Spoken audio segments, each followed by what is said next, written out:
Hare Krishna. So today, the auspicious appearance day of Sri Balaram. We'll speak different things. I'm especially going to emphasize two pastimes because those two pastimes, the killing of Dinakasura and killing of Palambasura, they illustrate some special aspects of our progress in devotional service. Plus, they have some of the most beautiful, vivid descriptions of Krishna and Balaram in the forest of Vrindavan. So, and I wanted to read something from this book, very nice book by Bhakti Purushottam Swami. This is not a paid advertisement, but anyway, very nice book. And he wrote something here that it says from Krishna book, but I couldn't find it anywhere in Krishna book, so I'll read it from here, wherever it's from. It sounds good, you know, and about Balaram. And but first, I want to read a little bit about the tattva, and also always begin by Srila Prabhupada's books, because they are our basis of everything.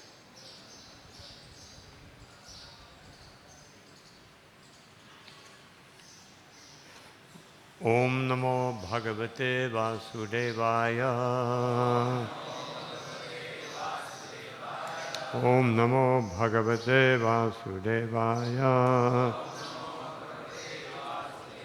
Om Namo Bhagavate Vasudevaya. Jaya Jaya Shri Chaitanya Jaya Nityananda. Jaya Dvaita Chandra Jaya Gaura Bhakta Vrinda. So I will read Srila Prabhupada's introduction to chapter 5, the glories of Lord Balaram, Nityananda Balaram. But most of it is actually about Balaram, you know. And so the glories of chapter 5, Adi Lila. The glories of Lord Nityananda Balaram. This chapter is chiefly devoted to describing the essential nature and glories of Sri Nityananda Prabhu. Lord Sri Krishna is the absolute personality of Godhead, and his first expansion in a form for pastimes is Sri Balaram. Beyond the limitation of this material world is the spiritual sky, Parabhyoma, which has many spiritual planets, the supreme of which is called Krishna Loka. Krishna Loka, the abode of Krishna, has three divisions, which are known as Dwaraka, Mathura, and Goloka. In that abode, the personality of Godhead expands himself into four plenary portions: Krishna, Balaram, Pradyumna, the transcendental Cupid, and Aniruddha. They are known as the original quadruple forms. In Krishna Loka is a transcendental place known as Swetadweep or Vrindavan. Below Krishna Loka in the spiritual sky are the Vaikuntha planets. On each Vaikuntha planet, a four-handed Narayan, expanded from the first quadruple manifestation, is present. The personality of Godhead, known as Sri Balaram in Krishna Loka, is the original Sankarshan, attracting deity. And from this Sankarshan expands another Sankarshan called Maha-Sankarshan, who resides in one of the Vaikuntha planets. By his internal potency, Maha-Sankarshan maintains the transcendental existence of all the planets in the spiritual sky, where all the living beings are eternally liberated souls. The influence of the material energy is conspicuous there by its absence. On those planets, the second quadruple manifestation is present. Outside of the Vaikuntha planets is the impersonal manifestation of Sri Krishna, which is known as Brahmaloka. On the other side of Brahmaloka is the spiritual Karana Samudra, or causal ocean. The material energy exists on the other side of the causal ocean without touching it. The causal ocean is Mahavishnu, the original Purusha expansion from Sankarshan. Mahavishnu places his glance over the material energy, and by a reflection of his transcendental body, he amalgamates himself within the material elements. As the source of the material elements, the material energy is known as pradhana.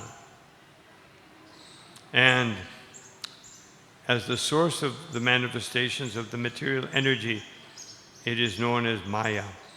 But material nature is inert, and she has no independent power to do anything.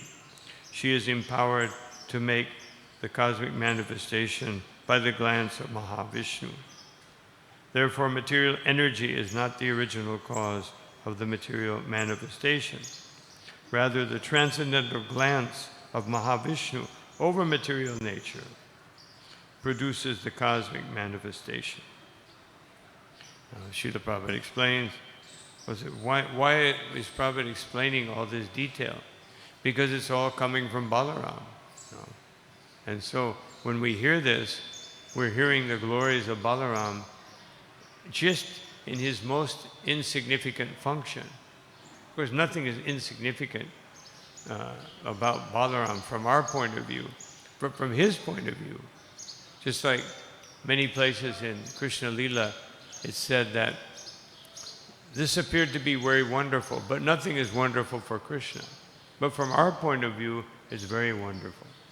So when we hear all these manifestations, Mahavishnu, Garbhodakshayi Vishnu, Kshirodakshayi Vishnu, we are hearing the glories of Balaram in his most insignificant, from his point of view, most insignificant activity, just manifesting all this material nature, which we find to be so wonderful.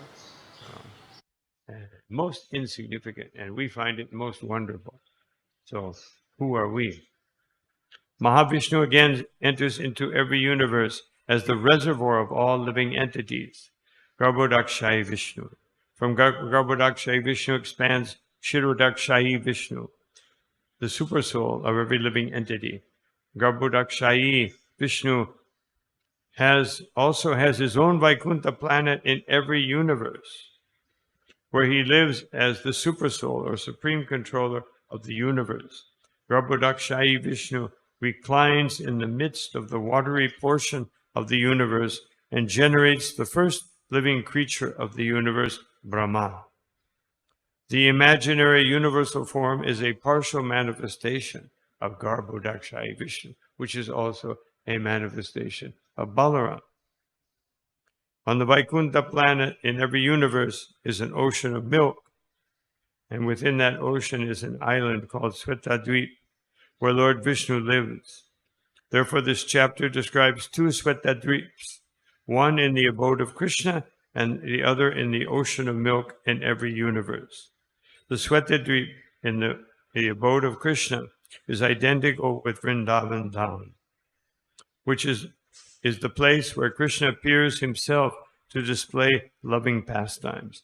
In the Svetadvip within every universe is a Shesha form of Godhead who serves Vishnu by assuming the form of his umbrella, slippers, couch, pillows, garments, residence, sacred thread, throne, and so on.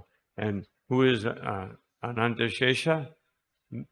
One of the 5 expansions of Balaram. Lord Baladev in Krishna Loka is Nityananda Prabhu. Therefore, Nityananda Prabhu is the original Sankarshan and Mahasankarshan, and his expansion. And as the Purushas in the universes are plenary expansion. So, this is just the introduction, but I'll come back to this I would just want to read a couple of verses, 2 verses.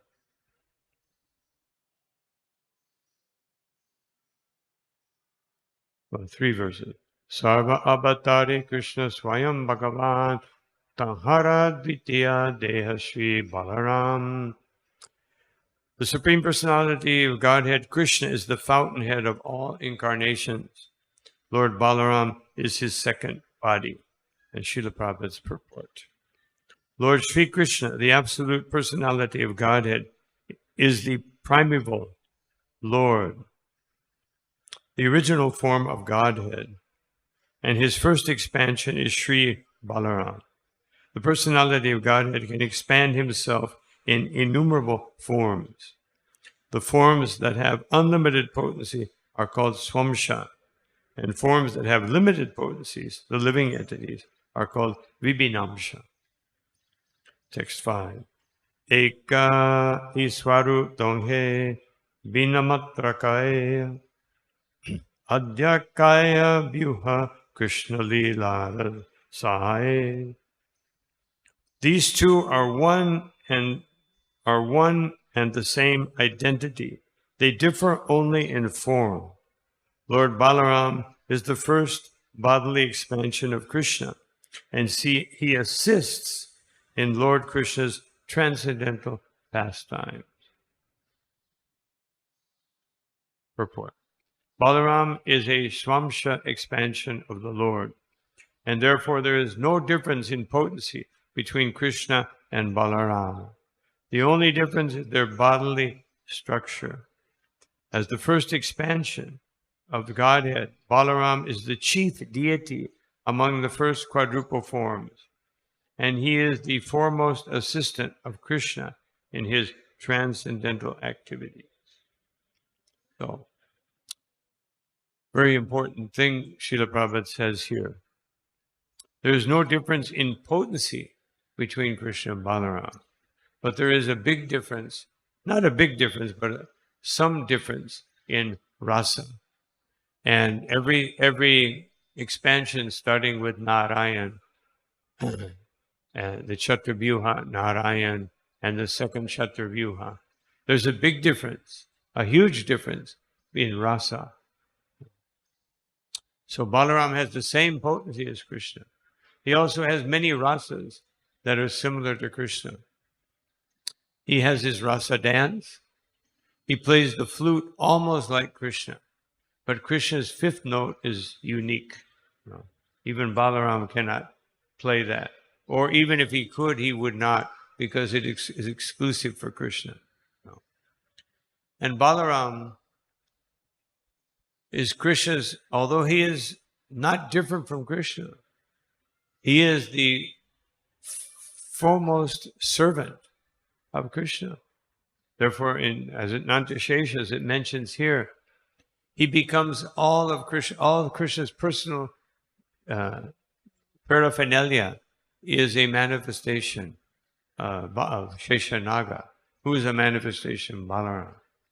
And Balaram in pastimes, he wants to make Krishna's pastime most wonderful. Therefore, in the Vrindavan pastimes, he accentuates the play of Krishna and the cowherd boys, who are all expansions of him. Actually, all the living entities except for the Swarup Shakti or the Shakti Tattva are all expansions of Balaram. And so, otherwise he manifests everything for the pleasure of Krishna, except for Srimati Radharani, who manifests the gopis and the queens of Dwarka and the Lakshmis of Vaikuntha. No. They all come from her. And everyone else comes from Balaram. So such an important role that Sri Balaram is playing. And he always wants to please Krishna. Therefore, when Krishna in Vrindavan, he enhances the sweetness of Krishna's pastime. And in Dwarka, because Krishna is fighting demons and ruling, Balaram accentuates that. He fights more than Krishna. He demonstrates more power than Krishna. Of course, that is Krishna's arrangement. And we'll speak more about that a little bit later. So, these are wonderful, gives us a wonderful understanding through Nityananda Prabhu, who is the most recent manifestation of Balaram. Balaram Hoilo Nitai, direct manifestation. He's not an expansion, he is direct manifestation. He is Balaram. So therefore, every time we see Gaur Nitai, we're also seeing Krishna Balaram. So I wanted to read this, what I said. I couldn't, unfortunately, I couldn't find the, it says it's from Krishna book, but I couldn't find it in Krishna book. So I'll read it from here with my faith that that maybe it was for some edited version or something.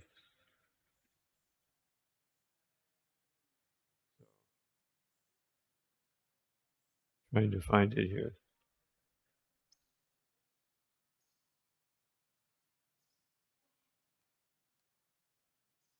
Okay, description of Lord Balaram, which it says from volume 1 Krishna book. So whichever volume it is not the one that I have. No. The powerful Lord Balaram is 16 years old, radiating youthful energy and possessing a fair crystal-like complexion. He is dressed in blue attire and adorned with a garland of forest flowers. His attractive hair is styled in a graceful top knot, and his ears are embellished with splendid earrings. Balaram's neck is beautifully decorated with floral garlands and strings of jewels. His strong and elegant arms are adorned with exquisite bracelets and armlets, while his feet are embellished with jeweled anklets. Balaram is the closest friend of Krishna and embodies a vast reservoir of delightful transcendental pastimes. His beauty is accentuated by earrings that brush against his cheeks. His face is adorned with tilak, made from musk, and his broad chest is decorated with gunja berries, which are small red, black, and white fruits native to Vrindavan. Lord Balaram has a deep voice, and his long arms reach down to his thighs. Lord Balaram has 2 wives, Srimati Revati Devi, the daughter of King Raivata, with whom he had 2 sons, Nishata and Ulmuka, and a daughter, Shashideka, who is also known as Vatsala. Another Srimati Varuna Devi, the daughter of Varuna. Lord Balaram holds the hala, plow, and gada mace. So, also from this book, I will read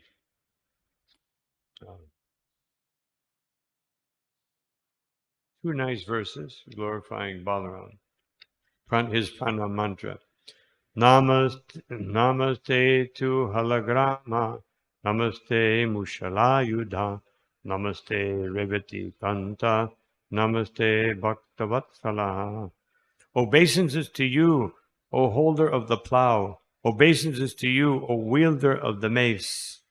Obeisances to you, O beloved of Revati. Obeisances to you who are very kind to your devotees. Namaste Balinam Shishta, Namaste Dharani Dhara, and Pralambare, Namaste to Prahimam Krishna Purvaja. I offer my respectful obeisances unto Lord Balaram, the best of the strong and the support of the earth. Obeisances to you, O enemy of Pralamba. Please deliver me, O elder brother of Krishna. So one may ask, why is Pralamba mentioned and not Denuka if he killed them both? Because Pralamba was considered to be the most powerful of all the demons sent by Kamsa. Very powerful. So that's why. I want to read something from a lecture by Srila Prabhupada. Not here.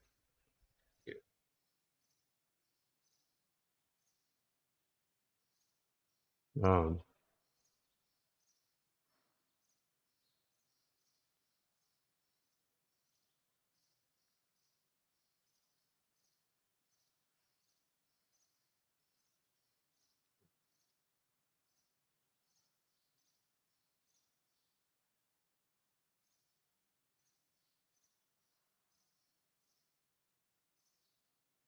in the Upanishads, this is a lecture Srila Prabhupada gave on Jamastami.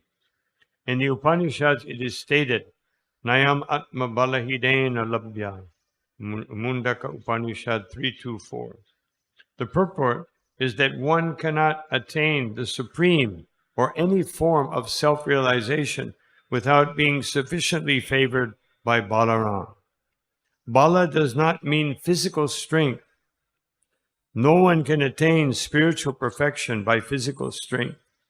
One must have the spiritual strength which is infused by Balaram.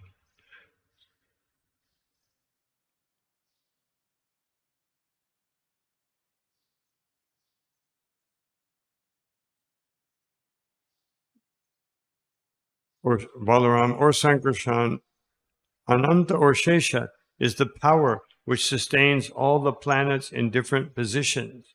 Materially, this sustaining power is known as the law of gravitation, but actually it is the display of potency of Sankarshan. Balaram or Sankarshan is the spiritual power or the original spiritual master. Therefore, Lord Nityananda Prabhu, who is also the incarnation of Balaram, is the original spiritual master.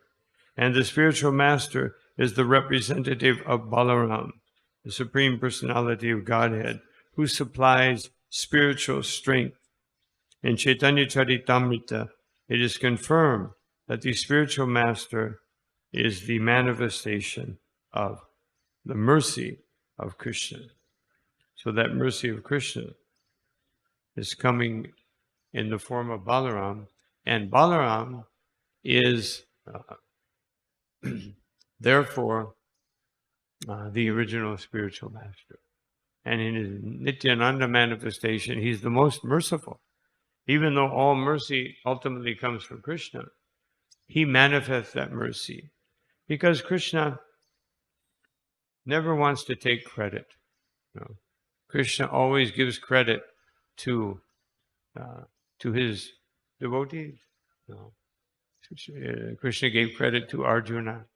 Krishna gave the empire, even though Yudhishthira wanted Krishna to be the emperor. Krishna wanted Yudhishthira. So he always gives this power to his devotees.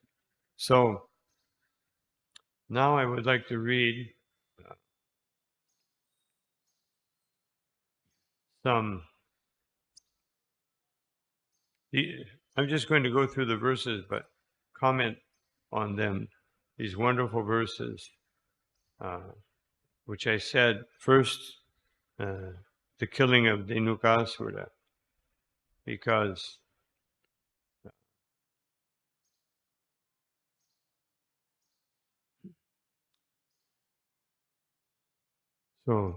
the chapter begins with such beautiful descriptions of Vrindavan and the glorification of Balaram.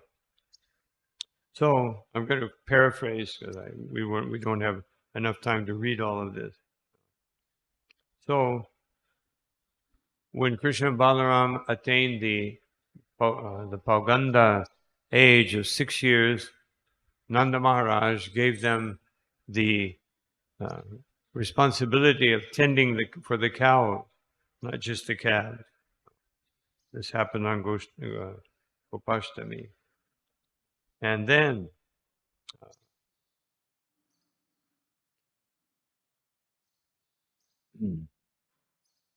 So thus desiring to enjoy pastimes, Lord Madhava, sounding his flute, surrounded by cowherd boys who were chanting his glories, and accompanied by Lord Baladev, kept the cows before him and entered the Vrindavan forest, which was full of flowers and rich with nourishment for the animals. And Krishna is addressed as Madhava, which means the Lord of springtime.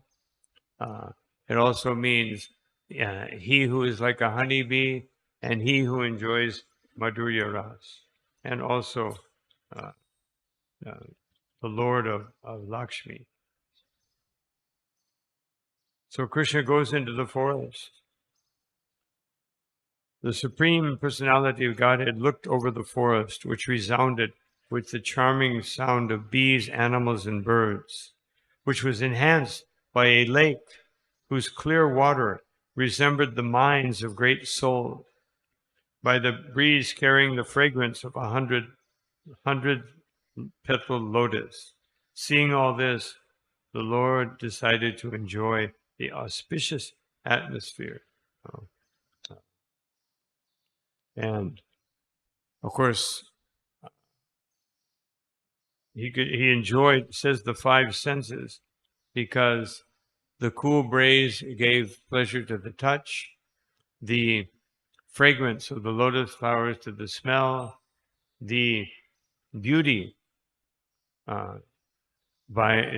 give pleasure to the eyes, and the sweet sounds of the birds and the animals, the ears, and the ears, eyes, nose, and mouth. Even the fragrance of the breeze was so wonderful that you could taste it. So all these things. This is just building up to the point. The primeval Lord saw the stately trees with their beautiful reddish buds and heavy burden of fruits and flowers were bending down to touch his feet with the tips of the branches. He smiled gently and addressed his brother. So it says that actually these trees were worshiping Krishna. No. Some of them were eternal servants of Krishna. Some were Mayavadis who have been promoted to Vrindavan because they had that mood, that Shantara. So they were promoted as trees, and now they could serve Krishna.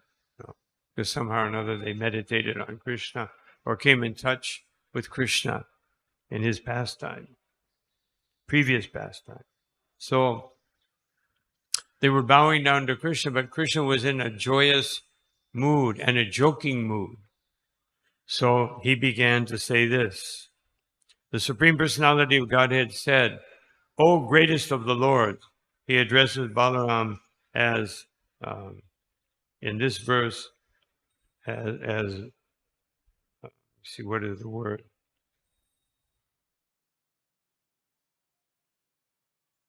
Anyway, he addresses him as the greatest of the Lords. Just to see, Devabhara, the greatest of the Lords. Just see how these trees are bowing their heads to your lotus feet, which are worshipable by the immortal demigods.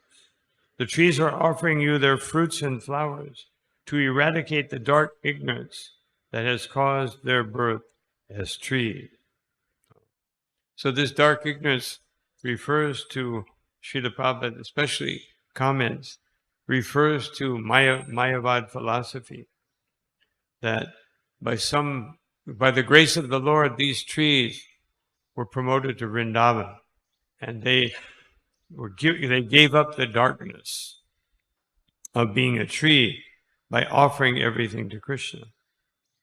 O original personalities, these bees must all be great sages and most elevated devotees of yours, for they are worshiping you by following you along the path and chanting your glories, which are themselves a holy place for the entire world.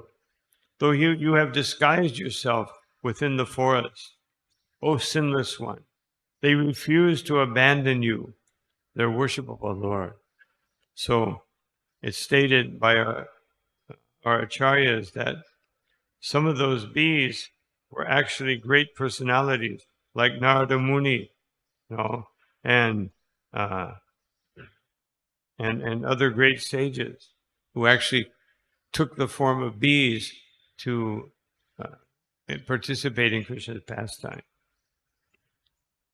Then Krishna says, "O worshipful one, these peacocks are dancing before you out of joy. The does are pleasing you with their affectionate glances, just as the gopis do. And these cuckoos are honoring you with Vedic prayers.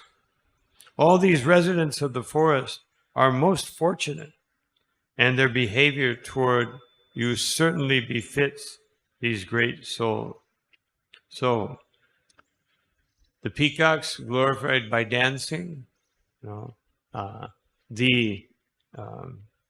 deer by glancing, and the cuckoos by singing. So they're all glorifying Balaram. They're actually, as it said, they're all glorifying Krishna. And it says that the does, their glance was compared like the gopis with their big eyes, who could not remove their glance from Krishna. But Krishna wants to glorify Balaram, because although Balaram is Krishna's first servant, he shows that he is, because he's the first servant, he serves Balaram. Because where does service come from? If everything comes from Krishna, then service must also come from Krishna. And therefore, Krishna, as Bhakta Vatsal, simply wants to serve the desire of his devotees. Just like when Krishna was pulling the mortar between the Yamalarjun trees, then Krishna was thinking, why should I liberate these two rascals? But then he thought, Narada Muni wants it, therefore I must do it. So this is Krishna. And Srila Prabhupada says in the introduction to the teachings of Lord Kapila, that when a devotee cries out to Krishna in helpless abandon, just like a child crying for his mother, then Krishna personally takes charge of that devotee's life. Until then, Krishna will work through his energies and through his devotees. But when the devotee becomes so dependent and surrendered to Krishna, then Krishna takes charge personally. Although the devotee always sees it as the mercy of his spiritual master.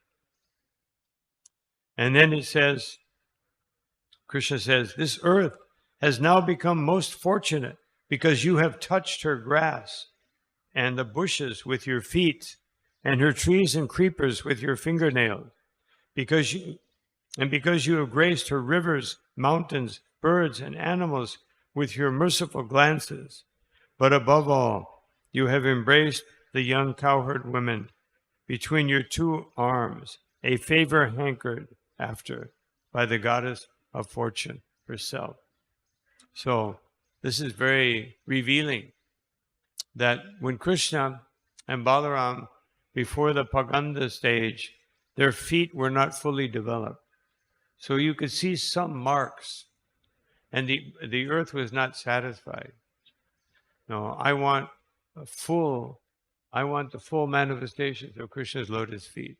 So after their 6th year, their feet grew, and all the marks on Krishna's and Balaram's lotus feet became manifest. And the earth especially felt so blessed. And so Krishna is giving all that credit, even though the main credit is his, he's giving all that credit to Balaram, that the earth was blessed. And not only the earth, by your feet, otherwise every part of you is a blessing. Every part of you is transcendental. Sometimes when you're plucking flowers, or sometimes Krishna would write little messages in the flower buds for the gopis. I don't know, that's pretty amazing thing to do. You ever try to write on a flower bud? But Krishna could do that with his fingernails. And so, but he's giving all that credit to Balaram. And then the rivers, and otherwise, whatever cannot be personally touched by the Lord, by Lord Balaram, received his merciful glance.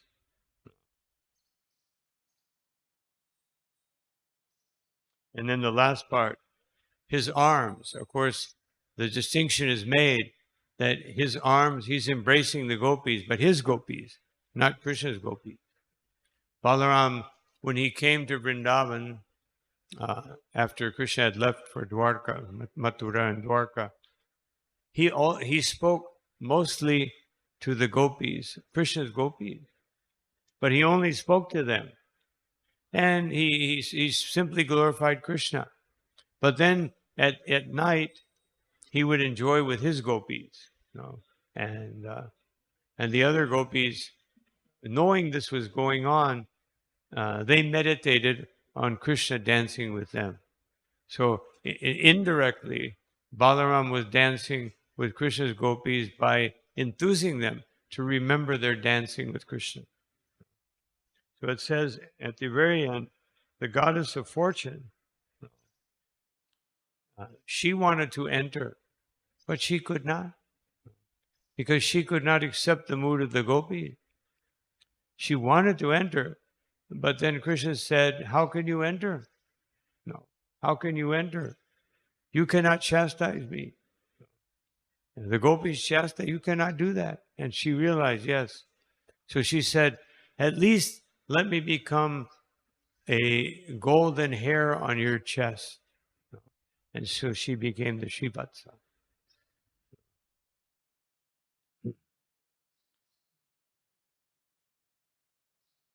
Then Krishna and Balaram began to have their wonderful pastimes with their devotees.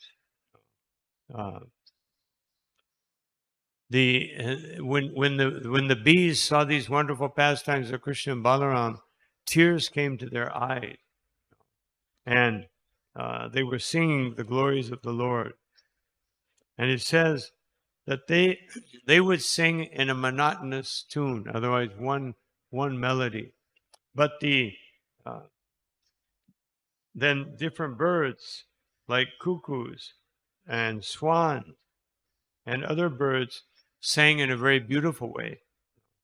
And then the peacocks began to dance, but Krishna told them, stop.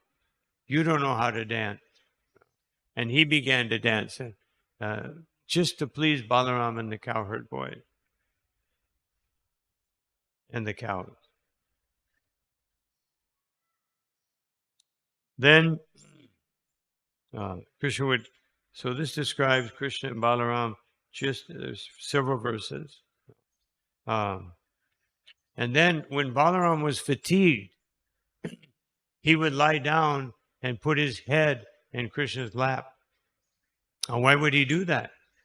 Because even though Balaram considers himself Krishna's servant, as the elder brother, Krishna wanted him to put his help. You're my elder brother. I should give you service. So he would put his head on Krishna's lap, or he would put his head on the lap of a cowherd boy, and Krishna would come and massage his legs and fan him as his older brother. Now, if Krishna did that to us, we would become very disturbed. Although in our conditioned state, we want Krishna to do so many things for us. Take away my suffering, do this, give me this. No. But Krishna is not the order supplier. No. As it says in the Bhagavatam that Ishara Petasya Viparyojo Ashmiti, the conditioned souls want Krishna to become their order supplier. They want to reverse their role with Krishna. But a devotee, the devotees, the cowherd boys, and what to speak of Balaram, could never do this. But Balaram accepts this. And then Krishna would lie down, and all the cowherd boys were preparing beds for Krishna and Balaram. So because every one of them wanted to do it, they prepared unlimited beds. And therefore Krishna and Balaram had to expand themselves to sleep on all the beds. So Krishna manifested his expanding, but each cowherd boy only saw Krishna and Balaram with them. And they were thinking, I am so fortunate, the others are unfortunate. Just like when Krishna and Balaram were eating, every cowherd boy thought they were looking at him only. Oh, I'm so fortunate. No, I'll have to tell all the others how fortunate I am. And when they began to speak, they all said the same thing. I was the most fortunate. I'm the most fortunate. Oh, I'm the most fortunate. No. And so this wonderful competition goes on. And Balaram began to glorify the cowherd boys for serving Krishna so nicely. And sometimes they would fight and throw balls and things, balls made out of different kinds of fruits, amalaki, bilva fruits. They would throw them and have wonderful games. And so they began to sing and praise Krishna in different ways, massaging his feet. And they were enjoying in this way unlimitedly. Then Sridham, Subha, and Stoka Krishna. Stoka Krishna has this name, Little Krishna. Actually, he was actually given the name Krishna when he was born. But then his father thought, I can't call him Krishna because Krishna is already there. Therefore, Stoka Krishna, Little Krishna, because he actually had the same color as Krishna. Because among the cowherd boys, some of them are green, some are red, some are white, some are black, some are all different colors. So anyway, so these three, out of love, they spoke to Krishna and Balaram. Oh, Rama, Rama, mighty armed one, oh, Krishna, destroyer of miscreants. Not far away is a row of trees. And they began to describe the tala trees and the tala fruits. And these are guarded by Denuka Asura, they said. So he's a very powerful. But we know that you are very powerful. So please, can you do something so that everyone can enjoy these fruits? And they said, this Denika is so evil. He eats men alive, but not in Vrindavan. This was outside Vrindavan. He could not eat the residents of Vrindavan, but he would eat people. And even the birds would be afraid to fly over the forest because they might jump up and grab the birds. They were all fearful. And so Krishna, he thought, he said, Dear Balaram, you're so powerful. If you think so, you could go there. Now, Krishna empowered them to speak to Balaram. Why did he do that? Because he thought, I've killed so many demons, and Balaram hasn't killed any. So therefore, Balaram should kill this demon. There are other reasons which we will go over. But then Balaram was elected by Krishna to go and kill him. And Krishna manifested in Balaram a special strength because Balaram was in the mood of playing with the cowherd boys. So in order to Krishna Shakti, even Balaram is empowered by Krishna. Just like when previous to this, when Krishna, when Brahma stole the cowherd boys and the calves, then Krishna took their place. And Balaram one day, after a year, he was looking and he saw something very unusual. The calves were over 1 year old. And they were drinking milk from their mothers. thought, why is this happening? Then he looked at the cowherd men. Now, if any calf, after the weaning period, when they stop drinking milk, takes the milk, then the cowherd men would come and take the calves away. But the cowherd men were sitting down with their sons on their laps and smelling them. And Balaram became bewildered. Now, how can Balaram be bewildered? So he himself thought, how can I be bewildered? It's only one reason. Krishna has bewildered me. Otherwise, how can this be happening? No. No one's doing their duty. No. And so Balaram went to Krishna, and Krishna explained everything, and Balaram became very blissful. So here again, Balaram becomes... so Balaram entered first. So Krishna stepped aside, and Balaram entered. He grabbed one tree, and he began to shake it, and all the fruits fell off. And he shook it so hard that they began to knock against the other trees, and all the fruits from all the trees fell. And of course, Denuka, he said, who is creating this disturbance?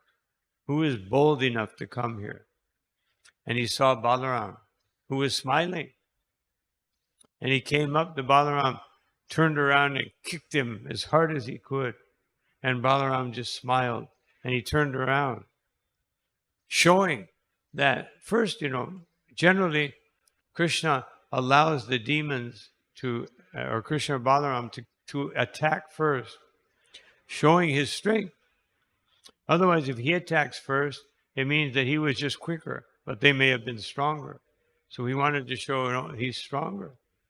Balaram's stronger. He kicked him, and then he started jumping around. He was so angry. What's wrong with this person? But he was actually also bewildered. I gave him the kick by which others would be dead. And he's smiling. So he was frantic, jumping around. And then he turned around again. But when he kicked, his kick is pretty powerful. Balaram grabbed his legs before the kick could reach his chest, swung him around, gave him, a brain hemorrhage. If you spin around that fast, blood goes to your head. So he had a stroke, very powerful stroke, and was dead. And then he threw him on the trees. And when he threw him on the trees with such force, there was a domino effect. Then one tree hit against another, and all the trees began to fall. Not all of them fell. And then his family, his friends all came, all asses. And then Krishna came in because now Krishna was helping Balaram, and they threw all the rest of the demons, just took them by their back legs the same way, and the trees, because all these demons' blood was coming out, so it looked like trees.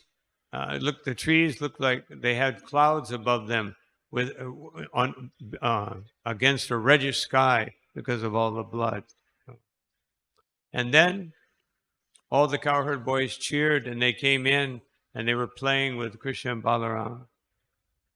And but they didn't eat the fruits because the fruits were covered with blood. But the Pulindas and other low-class people, they came and ate the fruits. And the cows immediately came because there was such rich grass growing there. So Krishna and Balaram gave pleasure to the cows and the cowherd boys.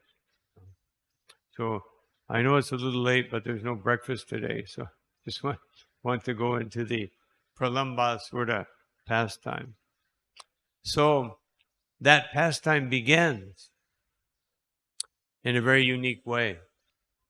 What happened? Now, this pastime took place, even though it's Shukadeva Goswami spoke it before the Kaliya pastime. It actually took place afterward, because it took place in the autumn. Because the tall fruits become ripe in autumn time. So this is explained by our acharyas that It was so. But Pralambasura, his pastime, which was spoken even afterwards, took place before. It took place in the summer. And what happened was that just before that pastime, that there was a forest fire, because summer makes everything dry. So the chapter begins by describing that Krishna, after he didn't come home that night, and everyone was very worried. Krishna didn't come back, the cows didn't come back. I mean, the gopis and Mother Yashoda and all the residents of Vrindavan, even just up to just before sunset when Krishna would return, they were in such anxiety. He didn't come home? He came the next morning because it was dark and he didn't want the cows to, have any fall or trip on something. And they were all they were just, they were a little in shock. This huge forest fire had engulfed them and they were in shock. So now Krishna comes back and comes into Vrindavan. And so when he came in, everyone was so happy to see him, and the cows were very happy because Sanatana Goswami explains cows are very regulated. We should follow the cows. They have good sadhana. They like to do everything at the same time every day. Even if anyone who's tended cows knows that at a certain time, even if nobody is there to take care of them, they will come home at a certain time, around 4 o'clock. If they're out past, they will come home. Very regulated. So they were very happy to get back in Vrindavan and keep up their regulation. And so everyone was very blissful. And it describes that the summer has scorching heat, but in Vrindavan, there was a cooling effect. So many waterfalls. And Krishna and Balaram, by Krishna and Balaram present, these waterfalls and the Yamuna River was so deep that its water, and when Krishna would walk around, the waves of the Yamuna would try to catch his feet. And therefore, and there were always beautiful breezes that would carry the mist from the Yamuna. And so even though it was summertime, it was like springtime because of the cool breezes, because of the mist from the waterfalls, and the splashing of the waves of the Yamuna, which kept the banks muddy and the grasses green. So no one was suffering. So Krishna and Balaram began again to have wonderful pastimes. And they were playing with their friends, the cowherd boys, in so many wonderful ways. Sometimes they would play different games, like one cowherd boy would be blinded, and then he had to touch others and identify them and try to figure out who it was. And if they didn't identify properly, then they would lose their lunch. They were very anxious because in Vrindavan, everyone is eating for pleasure. We like to eat for pleasure, but we can't. Or we can get a little pleasure, but after, a few samosas and you're full.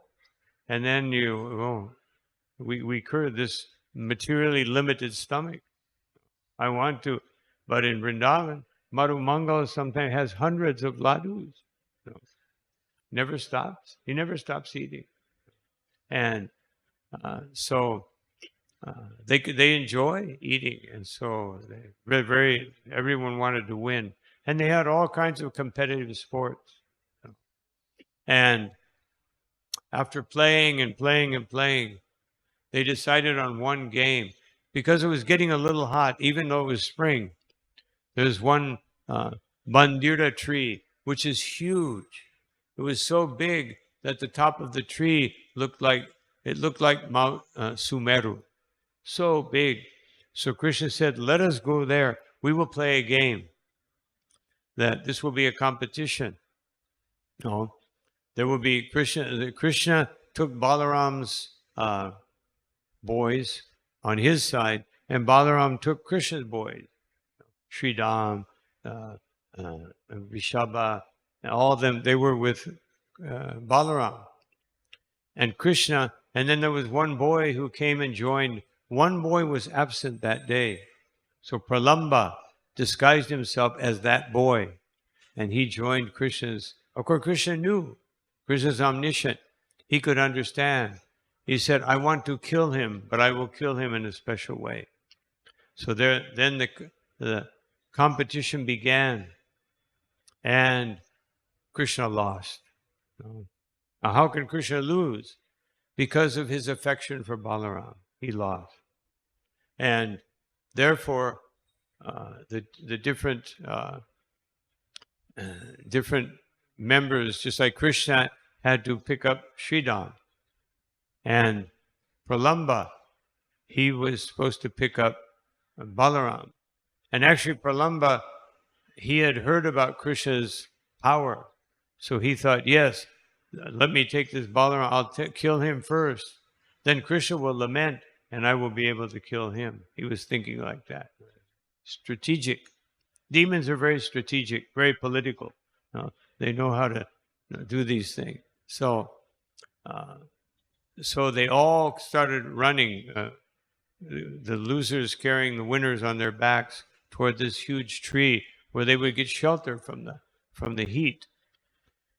And then Balaram, his carrier was going in another direction.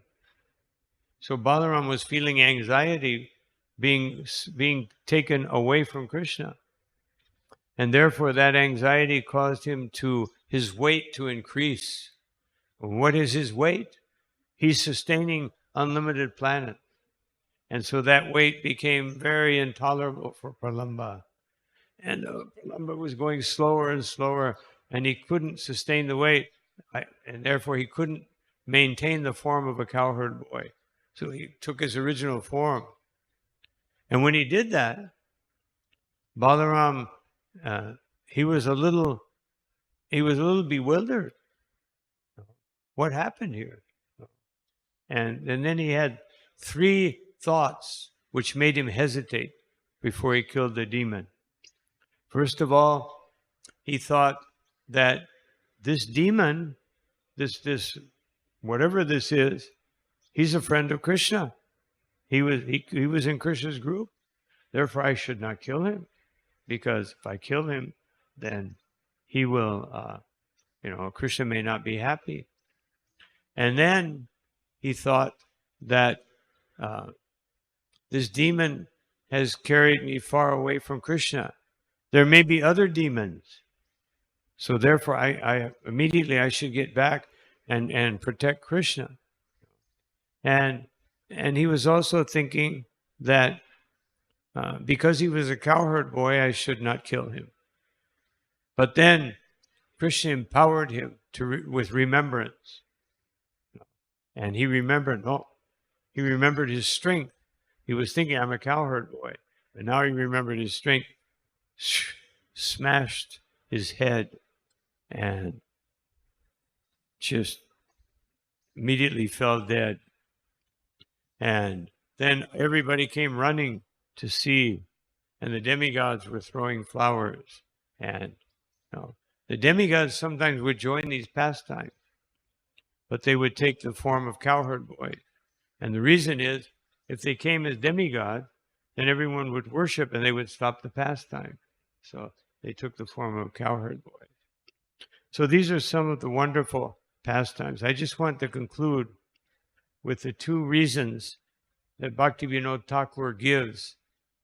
And of course, the reasons are why Balaram killed these 2 demons, particularly because Denakasura represents the ignorance of one's identity as spirit soul, and gross ignorance and obstinance. That when just like Arjuna describes the mind as being very obstinate, yuddham. And so an ass is very obstinate, doesn't want to go forward, doesn't allow you to go forward. So when one is bewildered by ass-like mentality in devotional service, one does not go forward. And therefore, one needs the mercy of the spiritual master. And Balaram is the original spiritual master. And therefore, he killed that demon to show that only by the mercy of the spiritual master can one actually overcome this ass-like tendency. And as far as pralamba represents lust and desire for adoration, profit, and distinction. So these things are very strong, so strong that Chaitanya Mahaprabhu had to say, Nadanam najanam na sundarim kavitava, that you must give up these things. They're very powerful. So also one needs the mercy, the teachings coming from the spiritual master. And Balaram therefore killed these two demons. But Srila Bhaktivinoda Thakur goes deeper. I just wanted to read this and we'll conclude with this.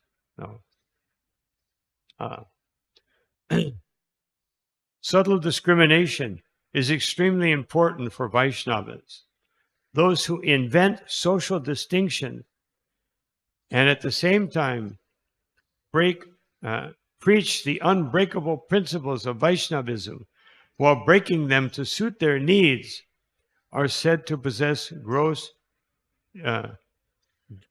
discrimination. This gross discrimination takes the form of the ass Denuka. The ass cannot eat the sweet palm tree fruits. Like he cannot, otherwise, this devotee with his ass-like mentality cannot eat the sweet rasa of Krishna's pastimes. But he opposes others' attempts to eat them. He becomes envious.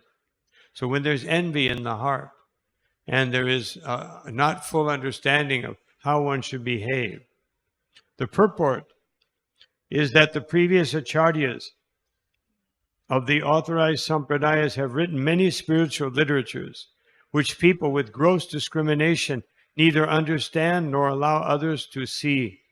Ass-like devotees who are simply interested in the regulative principles and under the control of gross discrimination are unable to attain higher platform. Vaishnava principles are so unlimitedly exalted that those who simply remain engaged in the regulative process without endeavoring to understanding, otherwise mechanical, if one's devotional service is just mechanical, and one doesn't strive to taste the sweetness of the holy name by chanting properly and without offenses. They are compared to ordinary fruitive workers. Therefore, unless the ass Dhenukasura is killed, one cannot advance in the science of Vaishnavism. And here is another one. Here is the secret of Braja Bhajana. Dhenukasura represents the bad mentality which carries heavy load. Pralamba represents lust for women, greed, and desire for worship and position. The devotee must remove these obstacles by his own efforts with the mercy of Krishna and also with the mercy of the spiritual master, which Bhaktivinoda Thakur emphasizes in another place. Dhenukasura means ignorance of one's own spiritual identity, Swarup, the identity of the name and the identity of Krishna. With great endeavor, the devotee himself removes these obstacles by obeying Krishna in Bhagavad-gita and the spiritual master.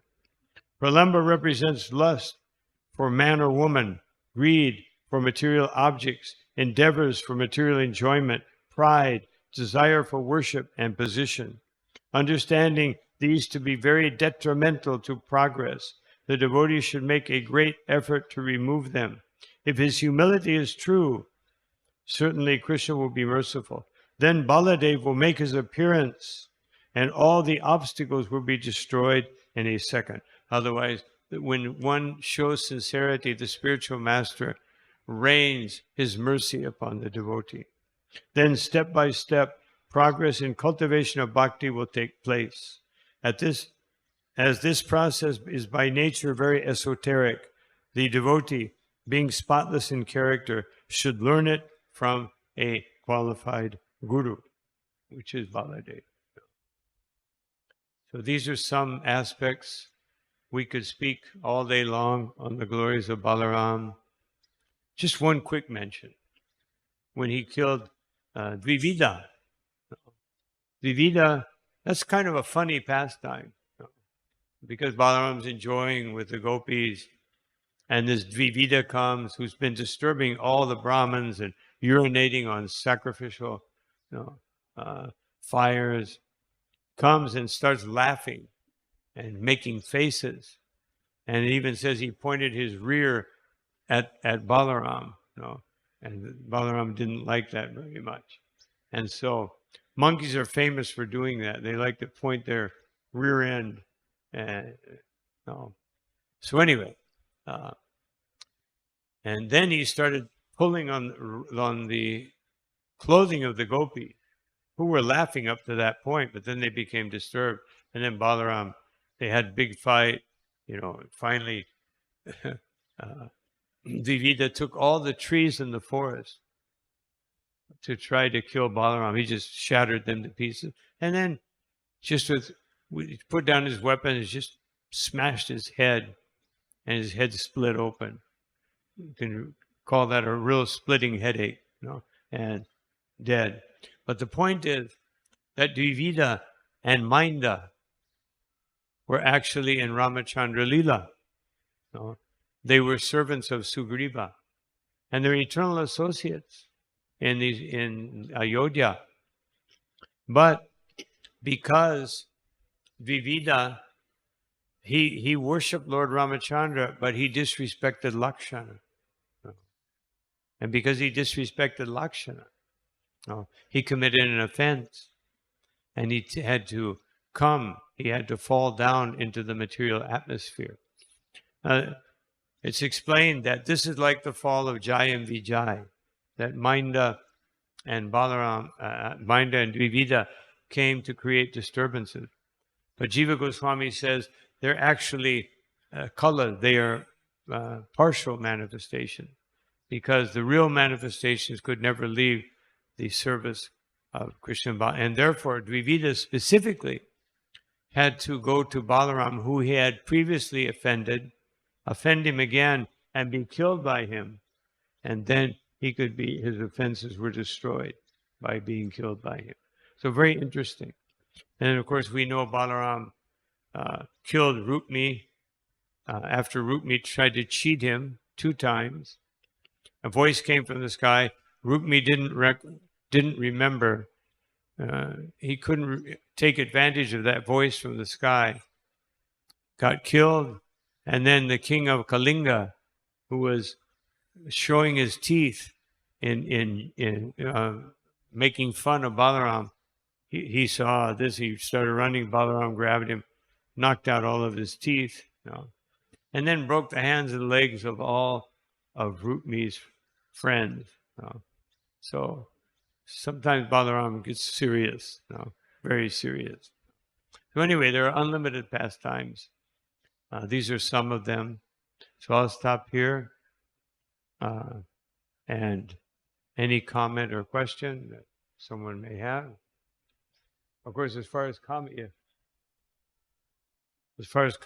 we could go on all day as different devotees remember Balaram. Hare Krishna. Thank you, Maharaj. His Grace Brahmananda Prabhu narrated one pastime. Then he was saying, Srila Prabhupada told him, why I installed Krishna Balaram in Vrindavan. He said in Vrindavan, mostly Radha Krishna deities are there. I want to install Krishna Balaram because I want to start worship of Gaur Nitai in Vrindavan, because nobody is worshipping. So it is very important to worship Balaram and also Gaur Nitai. So Krishna Balaram means Gaur Nitai. So I want to establish Krishna Balaram so that people can worship Krishna Balaram, so that they can worship Gaur Nitai also. Yeah. Done. Haribol. Then he said, then he was joking with devotees, who is strongest, Krishna or Balaram? Then devotees are saying, oh, his name is Balaram, so Balaram. Then Prabhupada said, no, just see, Balaram is also, depending on Krishna. So Krishna is the strongest. Then he was so happy, and then he was so enjoying. Prabhupada was like that. So then Srila Prabhupada said, after Krishna Balaram deities are established, then Prabhupada said, now we have got Balaram. If you have any problems, go to him. He will solve. Haribol. Actually, another interaction of Balaram and Nityananda when Mother Shachi Devi was in ecstasy, she had a dream, and in that dream, that Chaitanya and Nityananda were carrying the deities of Krishna and Balaram, and all of a sudden they started fighting, and because Krishna and Balaram had the sweets were offered to them as the deities, and Gaur-Nitai were trying to take away the sweets, and Krishna and Balaram were saying, we are cowherd boys, we sweets belong to us, you can't take them. And Nityananda said, no. In this age, the Brahmins are supreme. Therefore, these sweets are for us. And they were fighting with one another. So they're this intimacy, that Nityananda was carrying Krishna, and Chaitanya Mahaprabhu was carrying Balaram. So this interaction was very wonderful. Any other comment or question?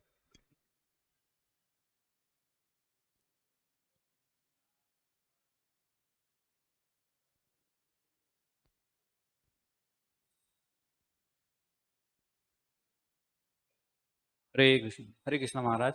While reading, you read one line that as like devotee, he cannot taste the rasa of devotional service. What is this as like mentality, Maharaj?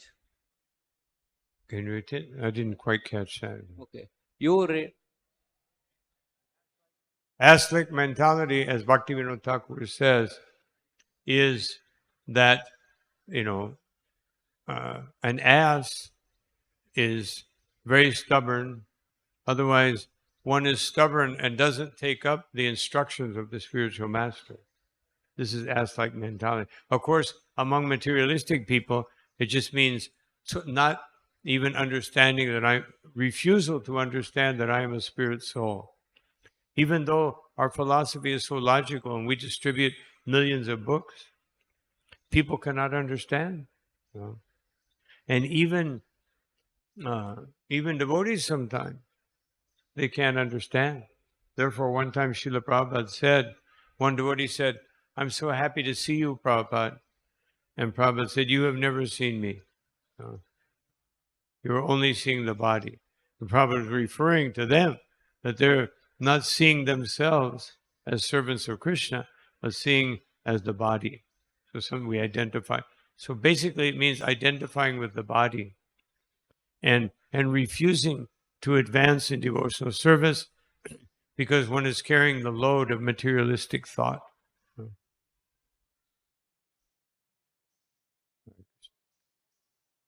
There's one more question or comment. Hare Krishna Maharaj. Maharaj, we understand, as you mentioned, that Balaramji is Adi Guru and our spiritual masters are representative of Balaramji. So, how we understand they are representative is that they are empowered by the Guru Tattva. The spiritual masters are empowered in Guru Tattva and then they represent Balaramji. How this understanding? Can you just because the microphone resounds in my ear.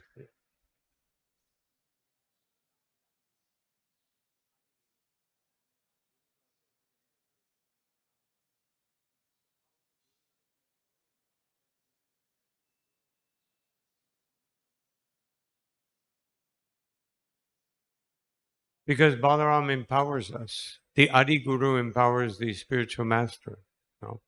Krishna Shakti Vinana Hitara Pravartana. And so Krishna, he is the original guru because he's the original everything.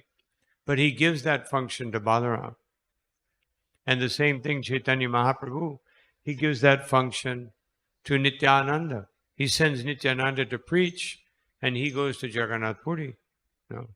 And of course, he also preaches in the beginning, but after some time, he simply is enjoying the pastimes of Radha and Krishna with Ramananda Roy, and Nityananda is preaching. And in his preaching pastime, Nityananda got married, also showing that one can be brahmachari or one can be grihastha, and still our duty is to preach Krishna consciousness in whatever state we are, sannyasi, brahmachari, grihastha, vanaprastha, without definition. Like in Kali Yuga, there's some devotees have no definition. They can't figure out what varna, what ashram. But still, whatever you are, if you chant the holy name and preach Krishna consciousness, then you will make advance. So that's all the mercy of the Guru. So Krishna, the spiritual master, is the mercy manifestation, the Kripa avatar of Krishna. Krishna's mercy, because Krishna has to be fair. He has to give everyone. He has to also, according to their austerities and penances, he has to give some power to the demons. But the spiritual master, as Srila Prabhupada emphasizes in the 3rd chapter of Bhagavad-gita, even though the Lord says, don't unsettle them, the devotee takes the risk of unsettling them because he knows that without Krishna's mercy, they cannot advance. Therefore, he cannot tolerate that they do not get this opportunity of getting Krishna consciousness. So it's Krishna's empowerment through Bala. Because in another sense, also Krishna never leaves Vrindavan. Therefore, he has to empower his expansion. His first expansion is Balaram, and then Vasudeva Krishna. So, Hare Krishna.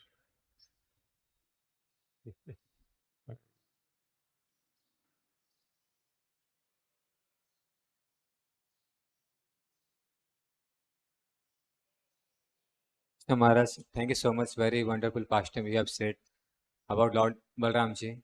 So Maharaj, as you know that Lord Balaram is playing the role of all rasas in Krishna's pastimes, all rasas like Sakhya, Dasya, Madhurya rasas, Vatsalya also. So I just want to know that how Lord Balaramji assisting Krishna in Madhurya rasa. In Madhurya rasa, how he assisted to Lord Krishna. You just say that the microphone resounds with my earpiece.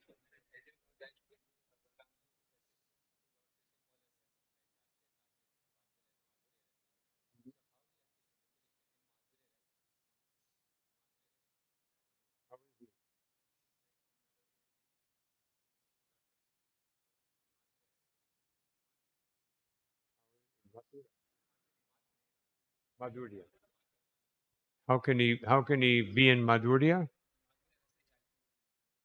Well, he has his own Madhurya, I mean, even though he's a cowherd boy, he's also the first expansion of Krishna. So he has his gopis, So he also experiences Madhurya Rasa, but not with Krishna, but with his gopis.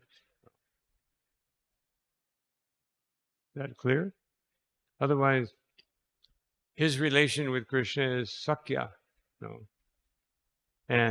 but even there is some Vatsalya with Krishna because he's the elder, and the elder exhibits some, the elder brother sometimes acts like the father. So there's some slight tinge. And he also experiences Madhurya Rasa, but with the gopis, not with Krishna. No. He can do that because he's the first expansion. Maharaj, like I heard that Lord Balaram is as a Ananga Mohan, Ananga Manjari, as a gopi, and he assisting to Lord Krishna. Is it fine? Ananga Manjari. Ananga Manjari. He assists to Lord Krishna. So he can expand. No, just like Krishna expands into Radharani, so Balaram expands into Ananga Manjari. But you know, this is Krishna and Balaram. So Balaram possesses practically everything that Krishna exhibits in just a slightly lesser degree. No. And so therefore he has gopis. Narayan doesn't have gopis. No. But he has gopis because he lives in Vrindavan. But when he leaves Vrindavan, then as Krishna he gets married. But he does come back and visits his gopis. So also Balaram is absorbed in Vrindavan Rasa when he's outside of Vrindavan, but not to the same degree as Krishna. So I think we'll stop here. It's getting late and we have another function now. Thank you all very much for your kind attention. Shri Balaram Purnima ki, Shri Baladev Avirbhava Mahotsava ki jai, Thai Gaurapamanandi, Srila Prabhupada ki jai.